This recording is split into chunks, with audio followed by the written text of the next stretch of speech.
3화.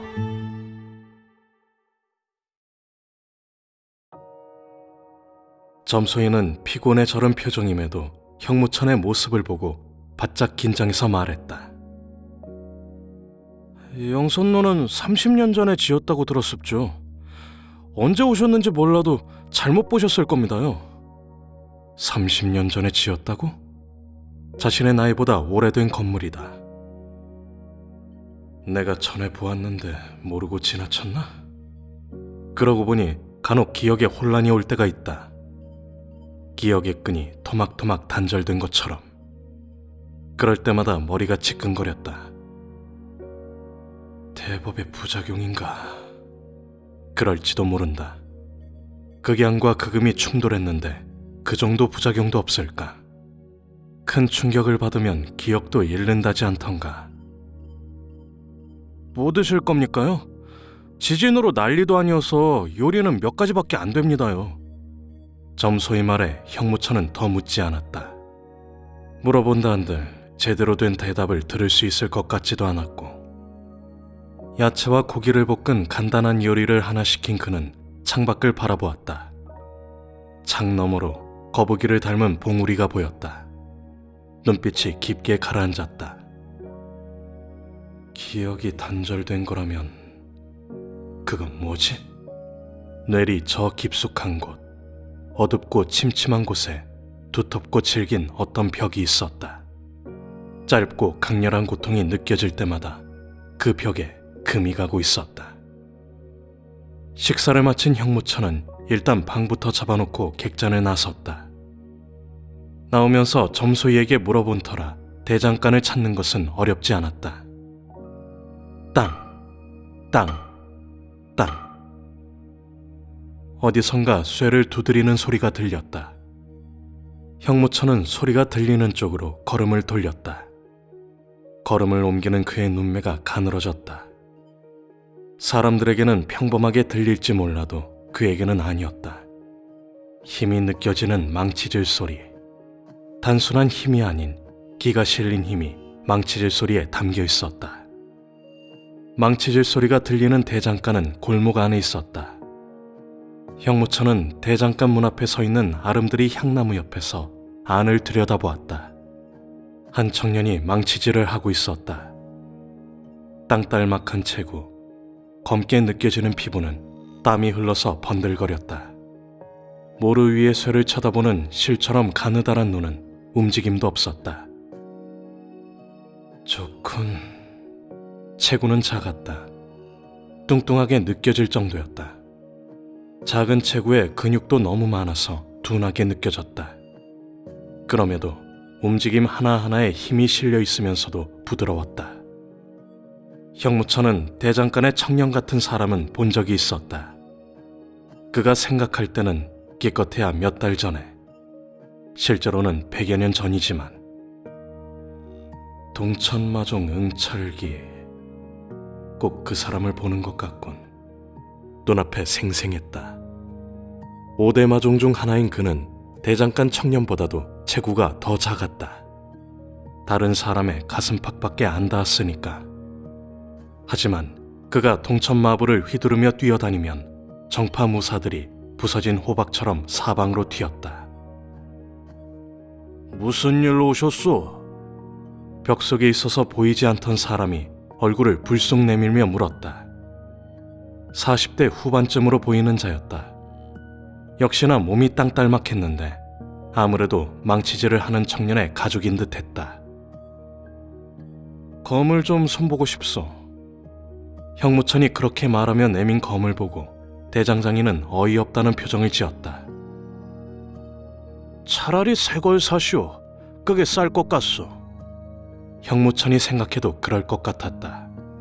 그래도 천만검을 이대로 포기할 수는 없었다. 평범한 쇠가 아니어서 녹만 벗겨내면 쓸만할 거요.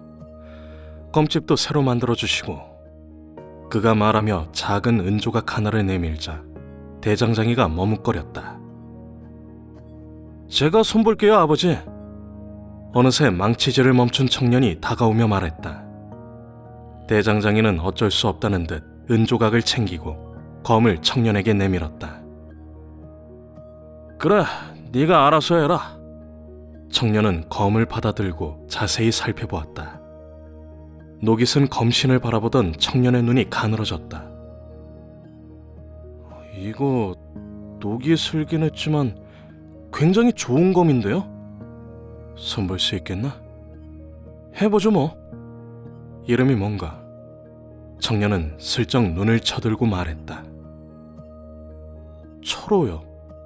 형무천은 응씨가 아니라는 것에 실망했지만 입가에 미소를 지었다. 눈을 쳐든 모습도 영락없이 응철기였다. 그럼 부탁하마. 다음 날 아침, 형무천은 식사를 마치자마자 검을 찾으러 대장간에 갔다. 철호는 기다렸다는 듯 검을 내밀었다. 하룻밤 만에 만든 검집이건만 형무천의 마음에 쏙 들었다. 검신도 녹이 다 벗겨져서 제 모습을 찾은 상태였다. 그 귀한 검 같은데 보관 좀 잘하쇼. 철호의 부친인 대장장이가 책망하듯 말했다. 형무천은 말없이 고개만 끄덕였다. 피냄새가 짙어 보여서 검병에 글자 한자 새겼으니 이해하시고. 대장장이 말대로 검의 손잡이에 글자가 새겨져 있었다. 인. 형무천은 불만이 없었다. 앞으로는 천인검이라고 불러야 하나? 복수를 마쳤으니 이제 피를 볼 일도 많지 않을 듯했다. 수고했어. 그래도 꽉 막힌 공자는 아니시구만. 형무천은 돌아서기 전에 철호를 향해 고개를 돌렸다. 철호가 불길이 담긴 눈으로 그를 바라보고 있었다. 그는 그 불길의 의미를 어렴풋이 깨달았지만 별말은 하지 않았다. 철호는 불길 속에서 뛰쳐나가고 싶은 호랑이였다. 나이답지 않게 제법 강한 공력이 깊은 곳에서 잠자고 있는 어린 호랑이. 하지만 아직은 때가 아니었다. 철호는 불길 속에서 당분간 더 담금질이 되어야만 했다. 나중에 또 보자. 그 말에 철호의 눈빛이 흔들렸다.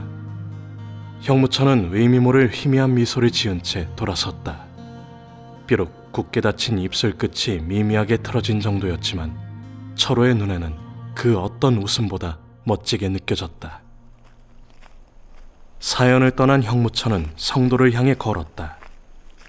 철호를 만나서 기분이 좋았던 것도 잠시뿐이었다. 걷는 내내 그는 혼란스러운 느낌이 들었다. 단순히 시간만 흐른 게 아닌 것 같았다. 세상이 변한 듯 느껴졌다. 사람들의 옷차림도 약간 변했고 말투조차 예전과 조금 다른 듯했다. 그의 고향인 강서성과 사천성의 풍습이 다르기 때문만은 아니었다. 형무천은 성도에 도착해서야 세상이 변했다는 걸 확신할 수 있었다. 성도 역시 예전에 그가 가봤던 성도가 아니었던 것이다. 성도성에 들어간 그는 유생으로 보이는 자를 붙잡고 물어보았다. 올해가 홍무 5년 아니오? 그리고 세월이 얼마나 흘렀는지 알 수 있었다. 형무천은 대로 한가운데 서서 멍하니 하늘을 올려다보았다. 100년. 내가 빙천동의 빙백관에 들어간 후 100일이 아니라 100년이 넘게 흘렀다고? 혼잣말의 끝자락이 가늘게 떨렸다. 믿고 싶지 않았다. 유생왈, 홍무 5년은 100여 년 전이란다. 아마 자신이 검을 차고 있지 않았다면 무식하다는 말이 서슴없이 튀어나올 것 같은 표정이었다. 어떻게 100일도 아니고 100년 넘게 자신이 빙백관에서 지낼 수 있었단 말인가. 하지만 주위의 모든 것이 말해주고 있었다. 정말로 많은 세월이 흘렀다는 걸. 아무리 그렇다 해도 100여 년이라니. 말도 안 돼! 한 소리 내지른 형무천은 넋이 반쯤 빠진 표정으로 서서 번화한 성도의 대로를 바라보았다. 그럼 자신은 어디로 가야 하는가? 광천국에 간다 해도 자신을 아는 자가 없을 것이다. 자신을 따르던 자들 역시 이 세상에 살아있는 자가 거의 없을 것이다. 이봐, 왜 길을 막고 서 있나? 뒤에서 잔뜩 짜증난 목소리가 들린 이후에야 겨우 정신을 차린 그는 뒤를 돌아다 보았다. 무사 복장을 한 세 사람이 그를 노려보고 있었다. 어디서 촌스러운 복장을 하고 꼴에 그래도 검을 찾는데? 어허, 희멀건 얼굴 하나는 기막히게 잘생겼군. 수염만 깎으면 기루의 기녀보다 예쁘겠는걸? 형무천은 비아냥거리는 소리를 들으며 표정을 갈무리했다. 마침 잘 됐군.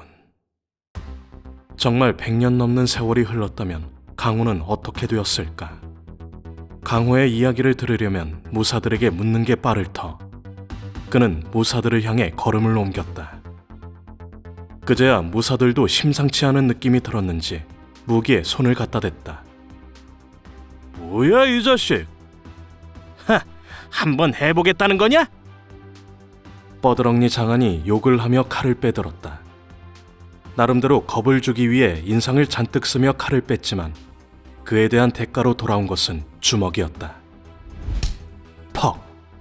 뻐드렁니는 뭐가 어떻게 된 것인지도 모르고 땅바닥에 나가 떨어졌다.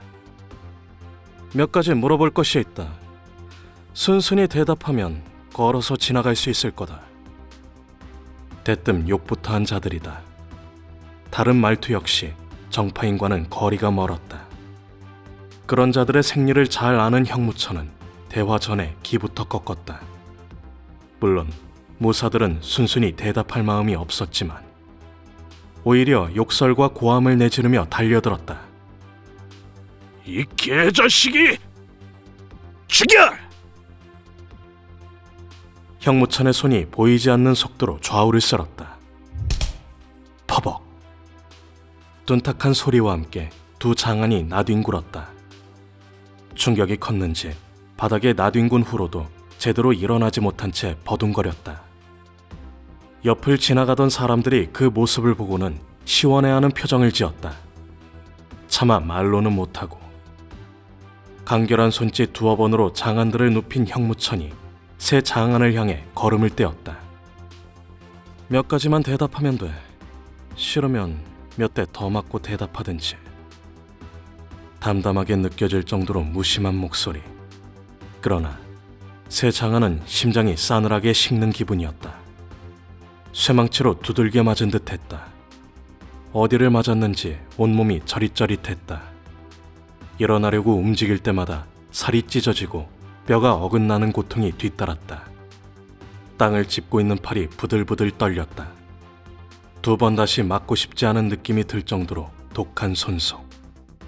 창백하게 질린 세 사람은 뒤늦게야 잘못 건드렸다는 걸 깨닫고 사색이 되었다.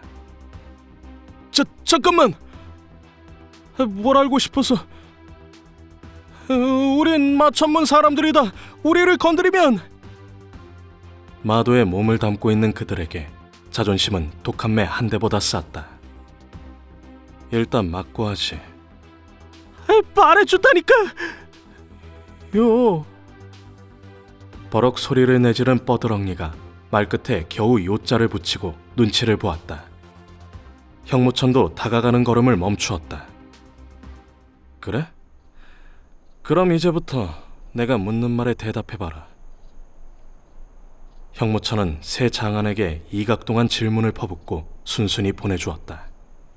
삼류 마도무사를 어떻게 할 마음도 없었지만 그보다는 충격이 커서 그들에게 신경 쓸 정신이 없었다. 유생의 말은 사실이었다. 약간의 차이가 있을지는 모르지만 정말로 100년이 넘는 무지막지한 세월이 지나간 듯했다. 세 사람이 앞다투어 말했다. 마천제요? 그분이 사라지신 지가 언젠데요? 마신께서 돌아가신 지 100년도 넘었습니다요. 그분이야말로 우리 마도의 영원한 하늘입죠. 형무천은 자신을 마신이라며 떠받드는 목소리가 조금도 반갑지 않았다. 100여 년 전 마천제가 나타나 만인혈사가 벌어졌다. 그 후 눈치만 보던 마도 세력이 일제히 일어나서 정파를 몰아붙였다고 한다. 30년에 걸친 전쟁은 마도의 승리로 끝이 났고 그때부터 정파는 마도에 눌려서 길을 펴지 못하고 있단다. 그나마도 산속 깊숙한 곳에서 수양을 닦는 불가와 도가의 문파만 황궁의 비호로 문산을 지켰을 뿐 8대 세가 등은 서너 곳만 빼고 이미 유명무실해진 지 오래라고 했다. 사마도가 강호를 장악한 지 70년이 지났단 말이지? 속이 시원해야 하는데 왠지 씁쓸한 마음에 쓴웃음이 절로 떠올랐다. 자신이 원했던 것은 복수였지 세상을 마로 물들이는 게 아니었다. 마도의 힘은 그의 복수를 위한 도구였을 뿐. 물론 그렇다고 해서 정파를 안쓰럽게 생각하지도 않았다. 그들은 고통을 당해도 싼 위선자들이니까. 자업자득일 뿐이야. 징. 여느 때보다 강한 고통이 뇌리를 흔들었다. 뇌리 저 깊숙한 곳에서 시작된 고통은 파문을 일으키며 흩어졌다. 눈을 가늘게 좁히고 이마를 찌푸린 그는 성 안쪽으로 걸음을 옮겼다. 그렇게 100여 장쯤 들어갔을 때 난데없는 비명이 들렸다. 아, 살려주십시오!